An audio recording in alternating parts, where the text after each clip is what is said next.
नमस्कार दोस्तों, आज की छोटी सी कहानी है समझदार बेटी।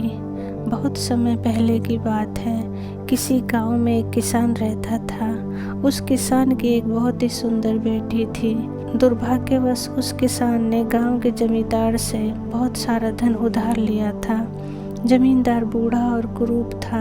किसान की सुंदर बेटी को देख उसने सोचा क्यों न कर्जे के बदले किसान के सामने उसकी बेटी से विवाह का प्रस्ताव रखा जाए। जमींदार किसान के पास गया और उसने कहा, तुम अपनी बेटी का विवाह मेरे साथ कर दो, बदले में मैं तुम्हारा सारा कर्ज माफ कर दूंगा। जमींदार की बात सुनकर किसान और किसान की बेटी के होश उड़ गए। तब जमींदार ने कहा, चलो गांव की पंचायत के पास चलते हैं और जो निर्णय वे लेंगे उसे हम दोनों को ही मानना होगा। वो सब मिलकर पंचायत के पास गए और उन्हें सब कह सुनाया। उनकी बात सुनकर पंचायत ने थोड़ा सोच विचार किया और कहा, यह मामला बड़ा उलझा हुआ है, अतः हम इसका फैसला किस्मत पर छोड़ते हैं।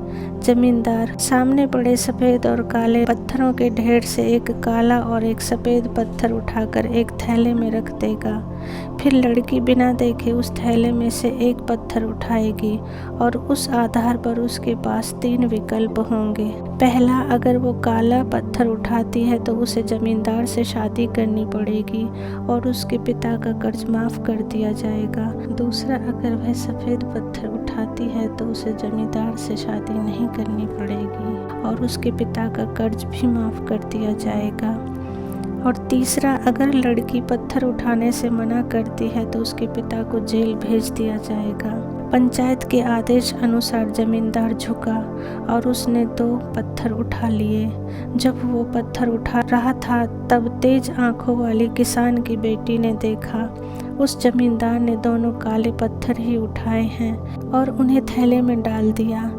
लड़की इस स्थिति से घबराए बिना सोचने लगी कि वो क्या कर सकती है। उसे 3 रास्ते नजर आए। पहला, वह पत्थर उठाने से मना कर दे और अपने पिता को जेल जाने दे। दूसरा, सबको बता दे जमींदार दोनों काले पत्थर उठाकर सबको धोखा दे रहा है। और तीसरा, वह चुप रहकर काला पत्थर उठा ले और अपने पिता को कर्ज से बचाने के लिए जमींदार से शादी करके अपना जीवन बलिदान कर दे। उसे लगा कि दूसरा तरीका सही है, सबको बता दे कि जमींदार दोनों काले पत्थर उठाकर सबको धोखा दे रहा है। पर तभी उसे एक और भी अच्छा उपाय सूझा। उसने थैले में अपना हाथ डाला और एक पत्थर अपने हाथ में ले लिया और बिना पत्थर की तरफ देखे उसके हाथ से फिसलने का नाटक किया। उसका पत्थर अब हजारों पत्थरों के ढेर में गिर चुका था और उसमें ही कहीं खो चुका था।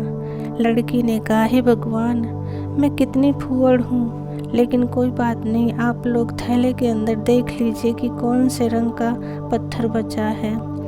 तब आपको पता चल जाएगा कि मैंने कौन सा उठाया था जो मेरे हाथ से गिर गया। थैले में बचा हुआ पत्थर काला था। सब लोगों ने मान लिया कि लड़की ने सफ़ेद पत्थर ही उठाया था। जमींदार के अंदर इतना साहस नहीं था कि वो अपनी चोरी मान ले। लड़की ने अपनी सोच से असंभव को भी संभव कर दिया। दोस्तों, हमारे जीवन में भी कई बार ऐसी परिस्थितियां आ जाती हैं जहां सब कुछ धुंधला दिखता है। हर रास्ता नाकामयाबी की ओर जाता महसूस होता है। पर ऐसे समय में यदि हम बुद्धि से सोचने का प्रयास करें तो उस लड़की की तरह अपनी मुश्किलें हम भी दूर कर सकते हैं। सदा खुश रहो दोस्तों। कहानी अच्छी लगी हो तो प्लीज़ लाइक, शेयर और सब्सक्राइब करें। Thank you.